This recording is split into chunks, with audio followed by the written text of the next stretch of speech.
Welcome, my devilish little listeners.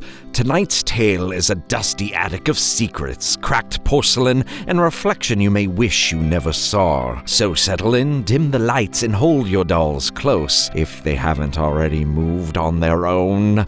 This is The Doll in the Mirror. Lila hated moving.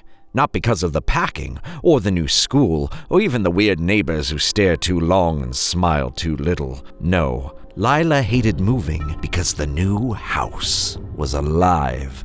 Well, not literally. At least, that's what her parents said. But the way the floorboards creaked before she stepped on them, and the way the shadows lingered just a second too long, made her wonder. The house was old, Victorian, with peeling wallpaper and iron grates in the floor that whispered when the wind blew. It had an attic. Naturally, that was the first place Lila wanted to explore. The air was thick with dust and forgotten time.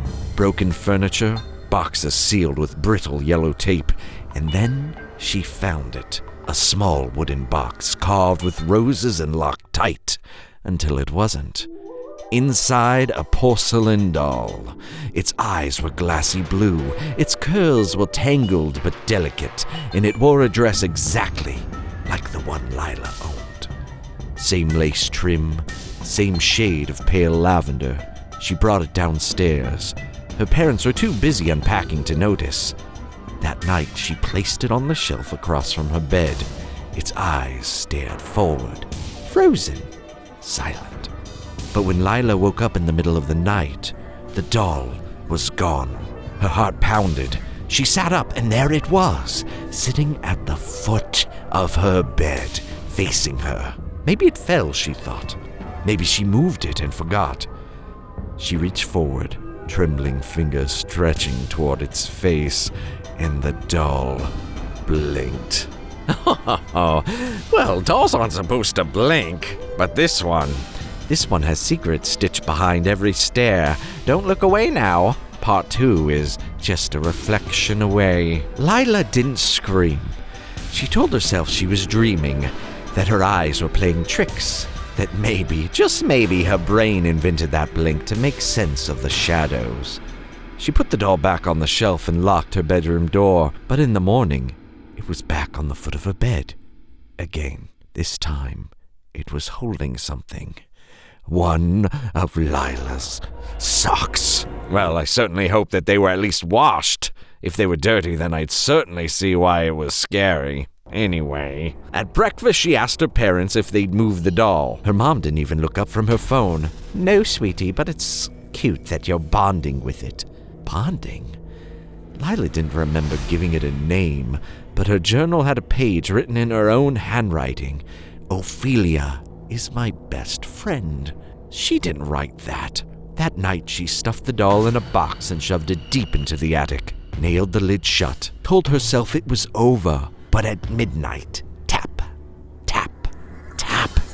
Something scratched at her door, slow, rhythmic, like tiny fingernails, or porcelain ones. She opened the door, and there it was, the doll, Ophelia, on the floor, wide eyes open, mouth open. A soft, airy voice escaped it. Don't leave me alone again. Lila ran to the attic. She didn't know why. Maybe to prove to herself that she wasn't losing it. But that is what she saw. It, the old mirror, covered in a sheet. She pulled it off, breath catching in her throat. Her reflection stared back, but it wasn't quite right. Her skin was too smooth. Her smile didn't move. And just for a second, only a second, she saw the cracks, hairline fractures running down her cheek. What's wrong, Lila? Can't face the girl in the glass? She's been trying to get your attention, and now you're stuck staring back at her. But it's only fair. After all, she looks just like you. Interesting. Let's see. 2 dolls, 1 mirror, and a girl caught between what she sees and what she truly is. The attic holds the answers, dear listeners. But not everyone wants to know the truth. Lila didn't sleep that night. How could she? She sat in front of the mirror until sunrise, tracing the place on her cheek where she saw the cracks. But now, nothing.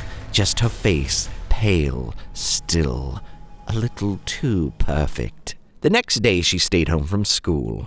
Her parents said she looked pale, too quiet, like a doll collecting dust on a shelf. She didn't answer because she could feel it now. Inside her, her movements were stiff, her voice quieter than usual, and when she walked past mirrors, her reflection would lag behind, just slightly, just enough to notice. That night, Ophelia appeared again, not crawling, not stinking, not crawling, not sneaking. She was just standing there at the edge of Lila's bed. The doll's voice was soft, full of sadness. "You're not broken, Lila. You were never broken. You were just waiting, like me." Lila backed away, heart thudding, or trying to.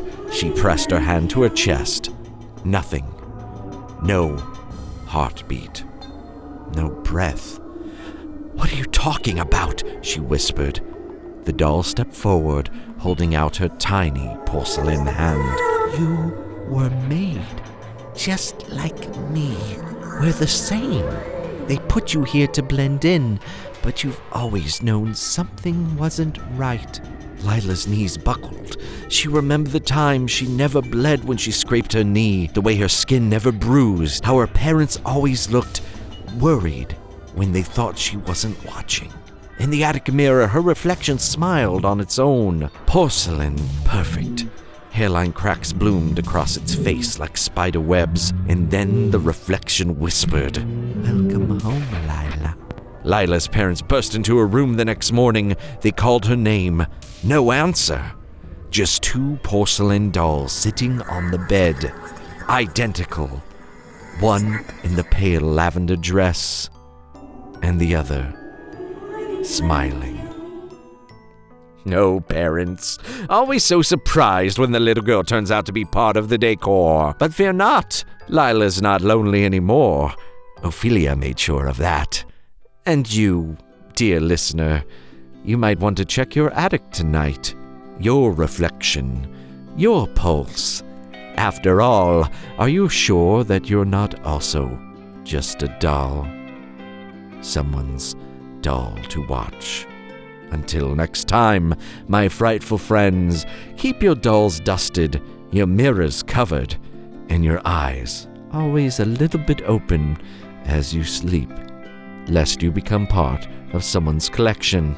This has been the Spoopmaster with another frightening tale. If you are afraid of dolls, be sure to shatter the like button like you would if you saw one of these porcelain monstrosities crawling toward you. Until next time, listeners, keep it spoopy.